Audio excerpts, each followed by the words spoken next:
Pembacaan Alkitab 1 tahun, hari ke-202, Yesaya pasal 4-6.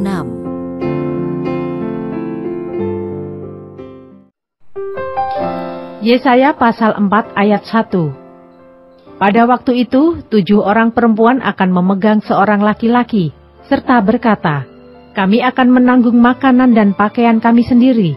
Hanya biarlah namamu dilekatkan kepada nama kami. Ambillah aib yang ada pada kami."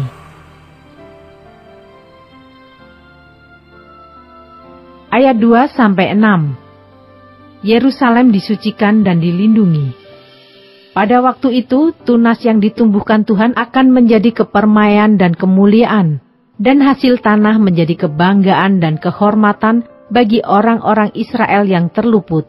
Dan orang yang tertinggal di Sion dan yang tersisa di Yerusalem akan disebut kudus, yakni setiap orang di Yerusalem yang tercatat untuk beroleh hidup. Apabila Tuhan telah membersihkan kekotoran putri Sion dan menghapuskan segala noda darah Yerusalem dari tengah-tengahnya dengan roh yang mengadili dan yang membakar, maka Tuhan akan menjadikan di atas seluruh wilayah Gunung Sion dan di atas setiap pertemuan yang diadakan di situ segumpal awan pada waktu siang dan segumpal asap serta sinar api yang menyala-nyala pada waktu malam. Sebab di atas semuanya itu akan ada kemuliaan Tuhan sebagai tudung dan sebagai pondok di tempat bernaung pada waktu siang terhadap panas terik, dan sebagai perlindungan dan persembunyian terhadap angin ribut dan hujan.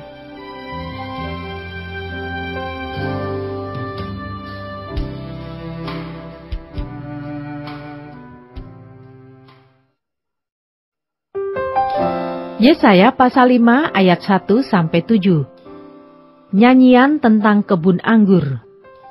Aku hendak menyanyikan nyanyian tentang kekasihku, nyanyian kekasihku tentang kebun anggurnya. Kekasihku itu mempunyai kebun anggur di lereng bukit yang subur. Ia mencangkulnya dan membuang batu-batunya, dan menanaminya dengan pokok anggur pilihan. Ia mendirikan sebuah menara jaga di tengah-tengahnya, dan menggali lubang tempat memeras anggur. Lalu dinantinya supaya kebun itu menghasilkan buah anggur yang baik. Tetapi yang dihasilkannya ialah buah anggur yang asam. Maka sekarang, hai penduduk Yerusalem dan orang Yehuda, adililah antara aku dan kebun anggurku itu. Apakah lagi yang harus diperbuat untuk kebun anggurku itu, yang belum kuperbuat kepadanya? Aku menanti supaya dihasilkannya buah anggur yang baik. Mengapa yang dihasilkannya hanya buah anggur yang asam? Maka sekarang, aku mau memberitahukan kepadamu apa yang hendak kulakukan kepada kebun anggurku itu. Aku akan menebang pagar durinya, sehingga kebun itu dimakan habis, dan melanda temboknya, sehingga kebun itu diinjak-injak. Aku akan membuatnya ditumbuhi semak-semak, tidak dirantingi dan tidak disiangi, sehingga tumbuh putri malu dan rumput. Aku akan memerintahkan awan-awan, supaya jangan diturunkannya hujan ke atasnya. Sebab kebun anggur Tuhan semesta alam ialah kaum Israel, dan orang Yehuda ialah tanam-tanaman kegemarannya. Dinantinya keadilan, tetapi hanya ada kelaliman. Dinantinya kebenaran, tetapi hanya ada keonaran.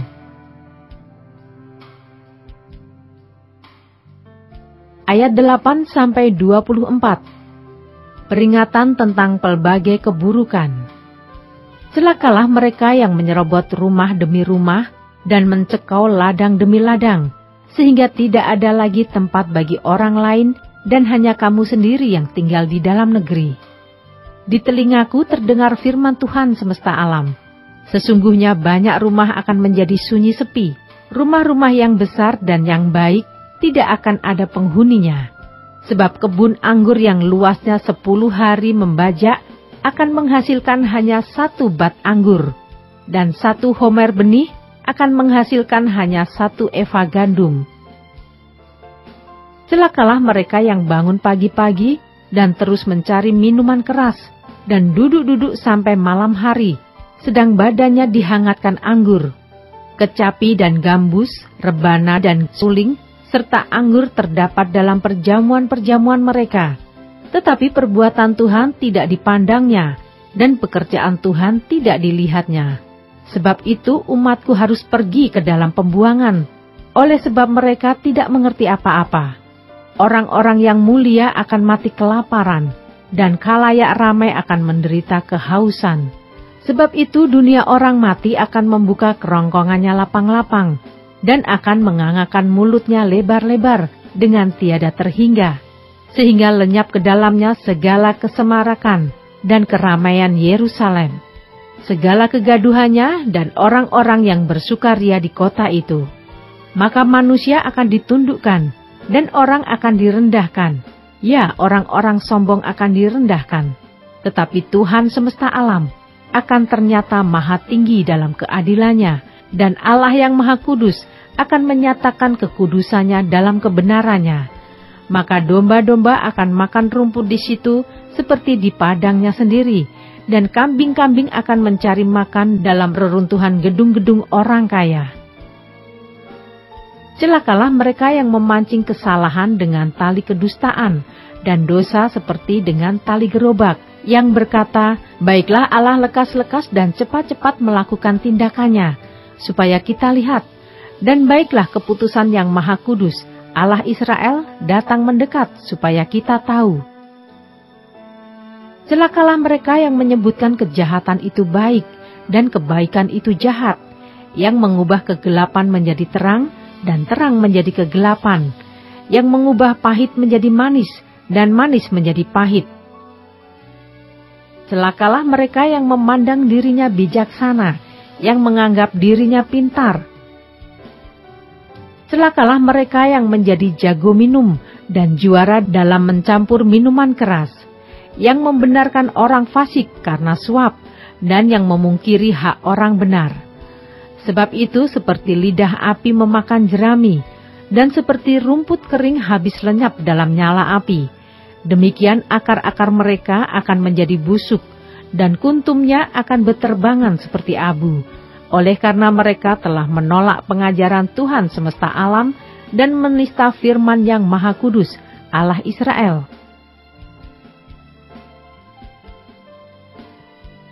Ayat 25-30. Bangsa asing sebagai alat murka Tuhan. Sebab itu bangkitlah murka Tuhan terhadap umatnya. Diacungkannya tangannya terhadap mereka dan dipukulnya mereka. Gunung-gunung akan gemetar, dan mayat-mayat mereka akan seperti kotoran di tengah jalan. Sekalipun semuanya ini terjadi, murkanya belum surut, dan tangannya masih teracung. Ia akan melambaikan panji-panji kepada bangsa yang dari jauh, dan akan bersuit memanggil mereka dari ujung bumi. Sesungguhnya mereka akan datang dengan segera, dengan cepat. Tiada yang lelah dan tiada yang tersandung di antaranya. Mereka tidak terlelap dan tidak tertidur, tidak terlepas ikat pinggangnya dan tali kasutnya tidak terputus. Anak panahnya ditajamkan dan segala busurnya dilentur. Kuku kudanya keras seperti batu api dan roda keretanya seperti puting beliung.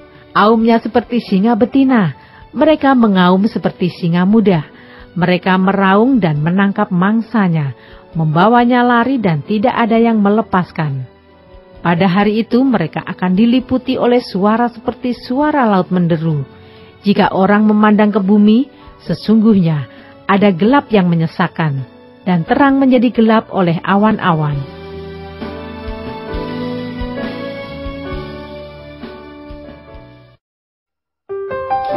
Yesaya pasal 6 ayat 1-13.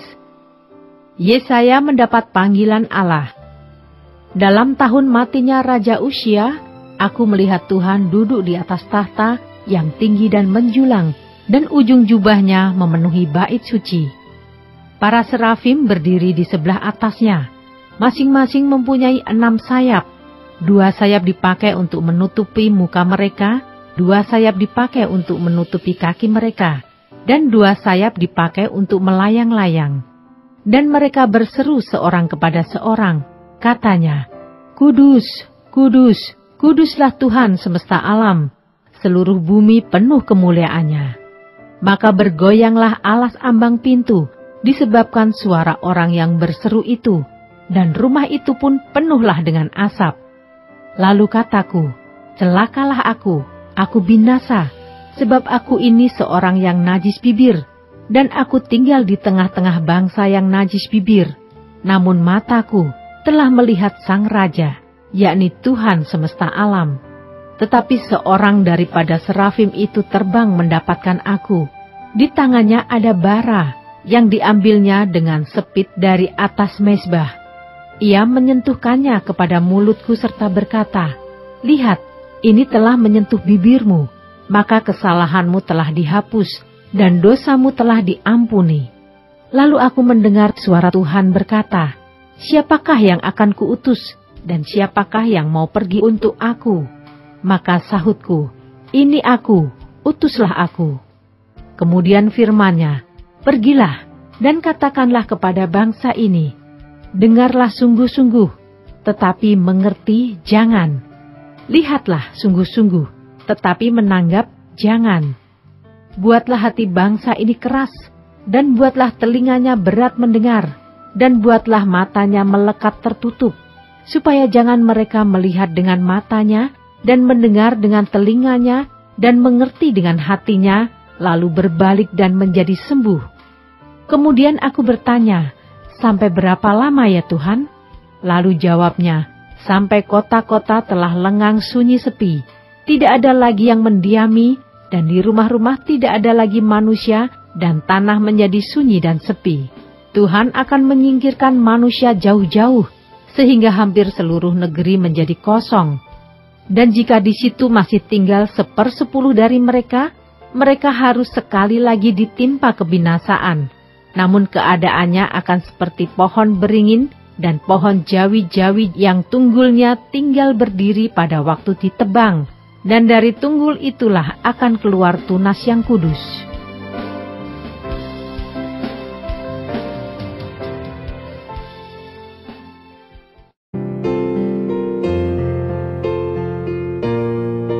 Demikianlah pembacaan Alkitab 1 tahun di hari ke-202. Yang berbahagia ialah mereka yang mendengarkan firman Allah dan yang memeliharanya. Tuhan memberkati. Amin.